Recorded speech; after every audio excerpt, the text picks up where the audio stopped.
Hey everybody, it's yours truly, Chicken Nugget King 586 here in the mix with a brand new video. Make sure you like, share, subscribe, and join the tribe. Cause without your support, without your love, this channel would not be possible. I wouldn't be possible doing this. So without further ado, give yourselves a round of applause. 150 subscribers, man. It feels good. Feels good. Feels good to get those subscribers, man. Feels great to get subscribers like that, man. Today we're going to talk about the Detroit Pistons. The 8-44 Detroit Pistons, who are coming off of a 2-game winning streak, which was snapped today against the LA Clippers at Crypto.com Arena. 112-106. This team really tried to fight till the end to get themselves a third win, but unfortunately you already know what the result was. Let's go to the Clippers first before we even get to the stats. Paul George, he had 33 points, 3 assists, 5 rebounds, and only played 36 minutes in this game. Kawhi Leonard, 24 points, 5 assists, 4 rebounds, and only played 35 minutes. 20 minutes for Ivica Zubac, 5 rebounds, 1 assist, and 6 points, for that matter. 6, okay? He didn't even put up a double digit. He put up 6 points and got 5 boards and 1 assist in this game. And he only played, 20 minutes? Crazy, right? James Harden, number 1, 14 points, 8 assists, 6 boards, 36 minutes playing out there. Terrence Mann, 24 minutes, 3 rebounds, 1 assist, 2 points. Only a deuce. 12 points from Amir Coffey. No assists, but 1 rebound and only played 27 minutes. Russell Westbrook, the Brody, the West Coast Brody. This guy had 13 points, 2 assists, 3 rebounds, and only played 27 minutes. Hey, you can't hate that. You just can't hate that. You got to give credit where it's due to Russ, because Russ can play basketball like no other. Prayers are up for number 24, Norman Powell, who's a California native, California guy. Prayers up to him after the shot that he took to the face from Jalen Duren. That wasn't intentional.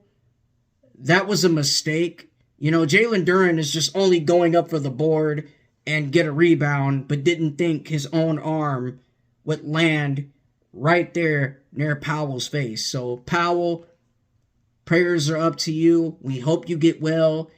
You were a tremendous player to help out the Toronto Raptors alongside Kawhi Leonard and Marc Gasol of getting that 2019 Toronto Raptors World Championship victory for them guys. You were a great key and a great piece when you were in Toronto. But with that being said, prayers go out to you. The Chicken Nugget King, who's a Pistons fan, wishes you well and got nothing but love for you, guy. But Mason Plumlee, former Detroit Piston, this guy had 12 minutes, 5 rebounds, 0 assists, and 6 points. The same kind of points Zubac had in this game. And now we're going to go to the Detroit Pistons. That was my John Mason impression. Asar Thompson, 27 minutes, 8 rebounds, 5 assists, 10 points. Mike Muscala, 10 minutes, 1 rebound, no points, no assist. Jalen Duren, a star in the making. JD, He played 35 minutes, 18 rebounds, 1 assist, 10 points. Jaden Ivey, 23 points, 2 assists, 4 rebounds, and only had 36 minutes. Cade Cunningham, 35 minutes, 6 rebounds, 10 assists, and 22 for number deuce. Simone Alfredo. Yeah, I your last name, my guy, it just throws me off. So I'm going to call you Alfredo. Simone Alfredo. He played 32 minutes, 9 boards, and 20 points. Troy Brown Jr. This man averaged 19 minutes in this game in his debut. 2 assists, 2 rebounds, and only 8 points within 19 minutes. Ain't that something? Ain't that a stinker? Marcus Sasser. This guy had 14 minutes, 2 rebounds, 4 assists, 5 points. James Wiseman. A guy that everybody thinks is an NBA bust.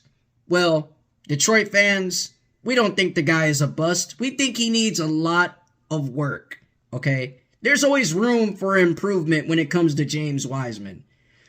But anyways, 13 minutes, 4 points, 1 assist, and 3 rebounds within 13 minutes, just like his number.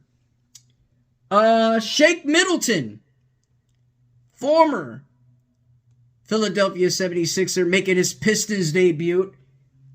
He had 12 minutes, 3 rebounds, and 4 points. Stanley Umade. Umade. Umade. Umade. Umade. Yeah, you get my point. 6 minutes, 1 point, not even 1 point, but there's 1 assist, 1 rebound out of him. Now we're going to go to the stats. The field goals on the opposing side, the Clippers. These guys went 37 for 82 and only had 45% out of those field goals. 3-pointers, 13 for 39, went 33.3% in this game from 3. Free throws, these guys had 25 out of 26, which is a 96.2% at the free throw line. Total of rebounds, 35. Offensive rebounds, none. 35 defensive rebounds, which is crazy in this game. 20 assists, 6 blocks, 9 steals. The turnovers were 11. Points in the paint, 34. Fouls personal was 13. That says something, doesn't it? On the Detroit Pistons side, field goals. They had a 4.1 field goal percentage out of this game, which makes what? 45 out of 102 shots at the field goal. Then there's 3-pointers. 9 for 30, which is a 30.0 3-point percentage in this game. Free throws went 7 for 7, which makes 100% at the free throw line. Your total of rebounds was 57. You beat out the Clippers with 57 total rebounds. And you had 14 offensive rebounds, 43 defensive rebounds. Beating them out in the rebound game was something. That's good. That's great to see from the Detroit Pistons. Great to see out of that. 27 assists, 2 blocks, 7 steals, 14 turnovers. You got to limit those turnovers. 14 turnovers in a game? That's bad. Real bad. Limit the turnovers, okay, guys? Limit it, okay? Limit it. Don't even have 14 turnovers. I'm okay with having 5, maybe 3, because you can bounce back after that. But having 14 turnovers in a game like this, you got to be embarrassed about that. Points in the paint was 68. Fouls personal, 19. That's the stats of the game between two teams. Now, with the box score, the Pistons only had 30 points in the first quarter to their 31 in the first. 28-18 in the second quarter. 23-27 in the second quarter, in the second half, which is the third quarter. I didn't mean to say second, but it's the third. And that's where the Clippers won. They won the third quarter for sure. Over onto the fourth quarter. You had 25 against 36 out of that fourth quarter, which is where the 36 came from the Clippers taking over in that fourth quarter and dominated the way they wanted to dominate in that game, which led to a 112-106 victory from the LA Clippers, which makes them what? 35-16.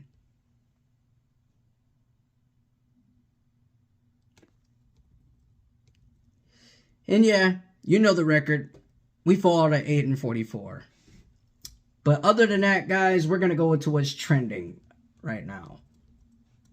Well, forget the trending. We're going to scratch that out.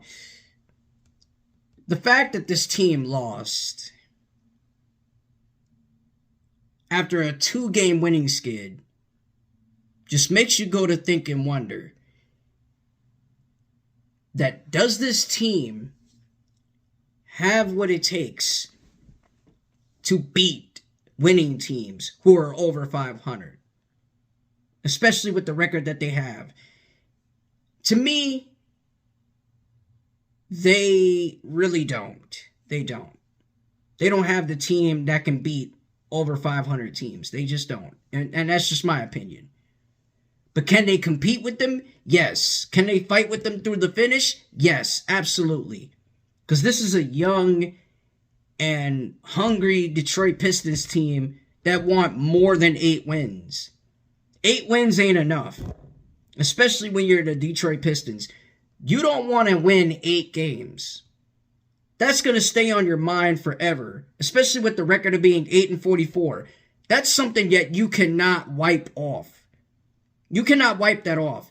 Everybody's going to remind you that you're 8-44. Everyone's going to remind you that you can't win games and that you can't compete and you can't play with the big dogs.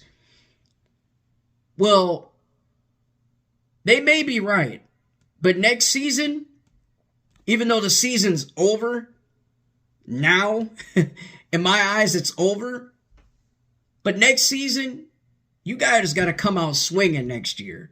You got to play like you want to beat the big dogs. You got to play like you could beat teams that are over 500. You got to play like you can beat those teams, that you can show up when big moments matter. I'm not going to take away the fact that you beat the Sacramento Kings, who recently trolled the Detroit Lions, and it backfired on them with Jaden Ivey having a hell of a performance with 37 points, 6 rebounds, and 7 assists.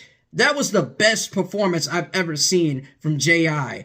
Like Jalen Duren said, dude's a dog. You know what I'm saying? He could play basketball with the best of them. And he put this team on his shoulders in that game. Jalen Duren, the next game, 27 points, 3 blocks, and 22 rebounds, and a stellar win. Coming off that win against the Trailblazers, who are in Portland, and you're playing against the former Detroit Piston, who's Mr. Big Shot, Chauncey Billups, who has no Dame Lillard. So, hey, you got to understand it. Portland only depended on Jeremy Grant in that game, who is a Portland native. But nevertheless, the Detroit Pistons won those 2 games and went on a 2-game winning streak. And they wanted to give everybody free wings from Wingstop, especially with those 2 wins. But boy, oh boy, I really believe that next season this team can beat 500 teams. And when I mean 500, I mean teams that are over 500. I think they can beat those teams that are over 500. I think those teams that they can beat over 500 are out there in the East and West. Regardless if it's the Boston Celtics, regardless if it's the LA Clippers, regardless if it's the LA Lakers, the Golden State Warriors, which, you know, the Lakers are having a down year right now, and they just picked up Spencer Dinwiddie. LeBron's not happy with the way they played. Just not happy. He literally is not happy with how the Lakers are playing. And by the way, since we're on the topic of the LA Lakers, that team in the fourth quarter had something going, and they were down 4. The blame is on Austin Reeves. Austin Reeves should have never left his man wide open in that game. You leave your man wide open, and you're going to Nikola Jokic, who literally already had 2 people on him, need I mind you. He already had 2 guys guarding him. Why make yourself the third? That's when Jokic says, okay, you're going to give me a free chance to throw this ball to an open guy at the wing, and he could score the game winner to finish the game. And that's what they did. They sealed the deal in LA on Kobe's night. You know, rest in peace to Kobe Bryant. That 19-foot statue looked exactly like number 8. It looked exactly like the guy who scored 81 against Jalen Rose. Much love to, you know, Kobe Bryant's family, his daughter, and his lovely wife for keeping Kobe Bryant's name alive and well for basketball fans around the world. Give her a round of applause, guys.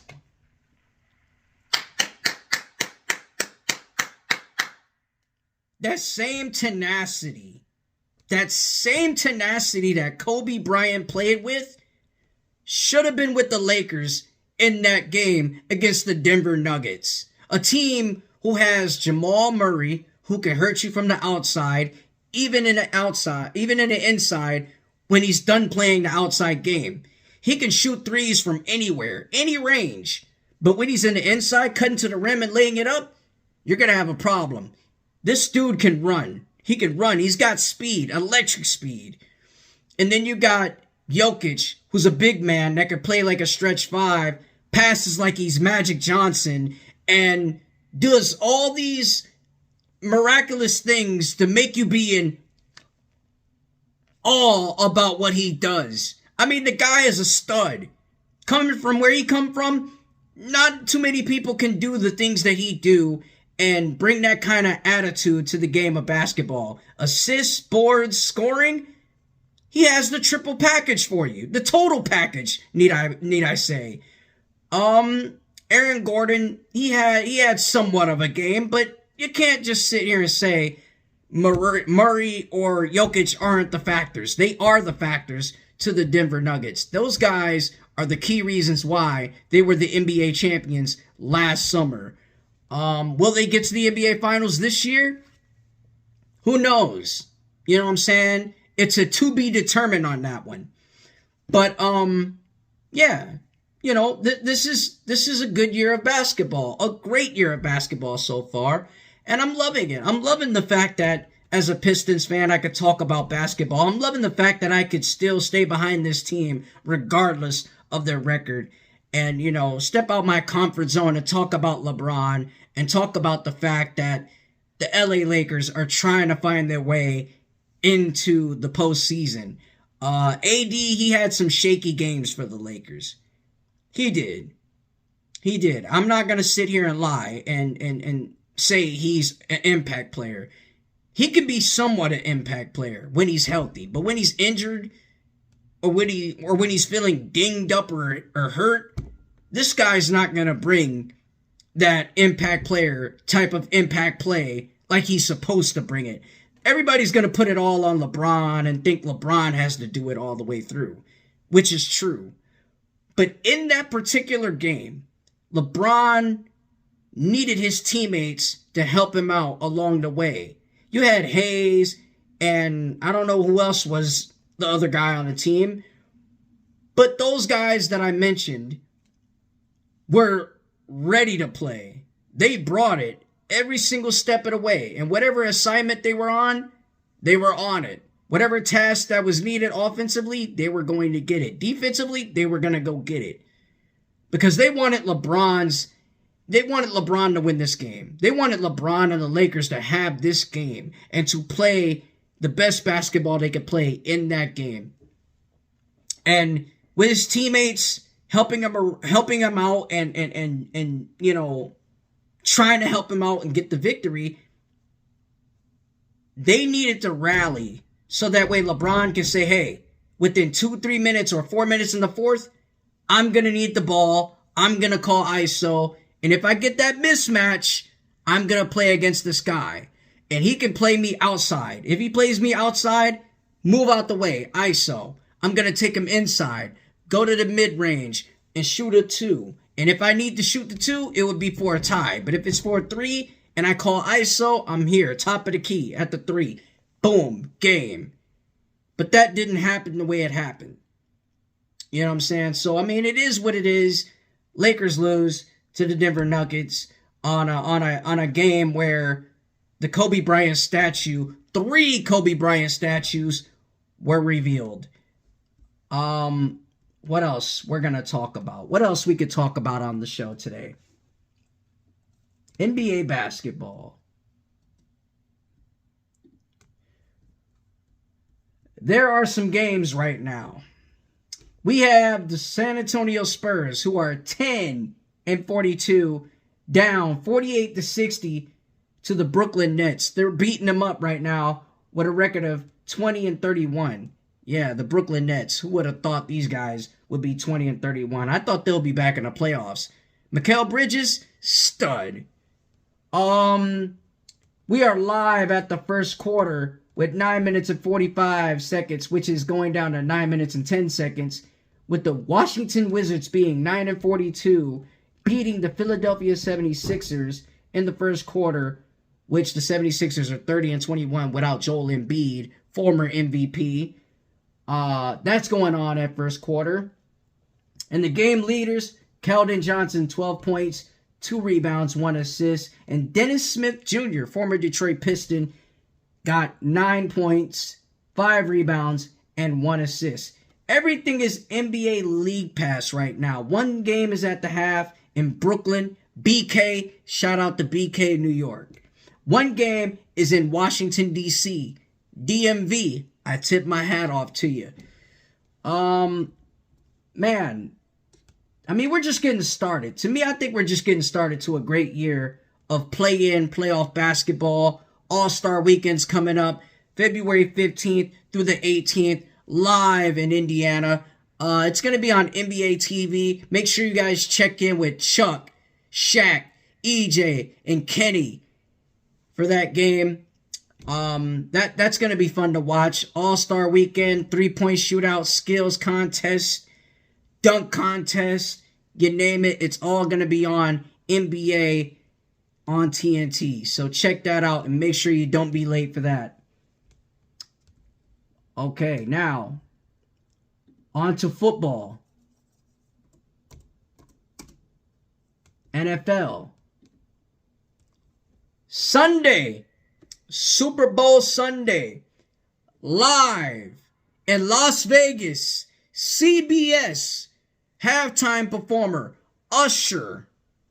He's performing live. You don't want to miss that out. You got the San Francisco 49ers, who wants to do it for the Bay and get the 6th Super Bowl title, and which will be their first Super Bowl title since 30 years. Then you got the Kansas City Chiefs with Patrick Mahomes, Travis Kelce, and Taylor Swift and her Swifties coming to Las Vegas playing against these boys. And yeah, they're home, and the San Francisco 49ers are away. So make sure you guys get your popcorn ready and be ready for that game right there, because it's going to be a stellar game.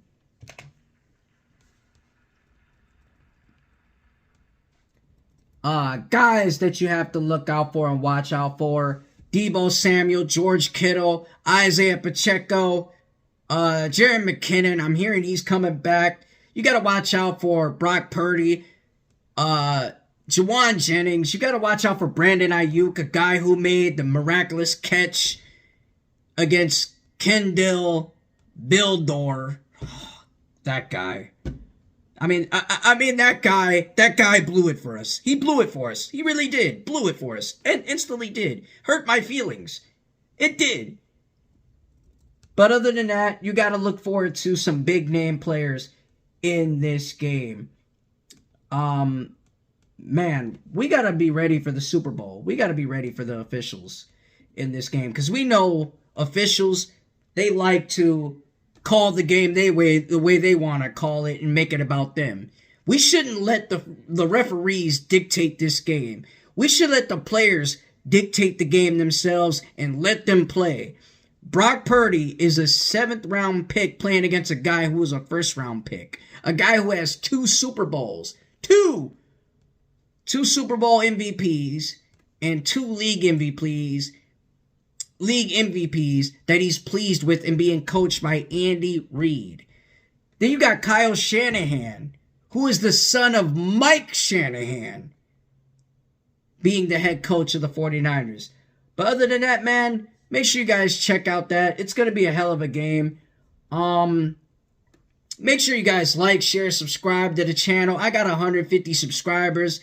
Keep on tuning in and watching your boy. Without you, this channel wouldn't be possible. Without you, your support would never be, realistic to me in my eyes, however you want to put it. But yeah, your love and support means everything to me. Without you, this channel isn't nothing.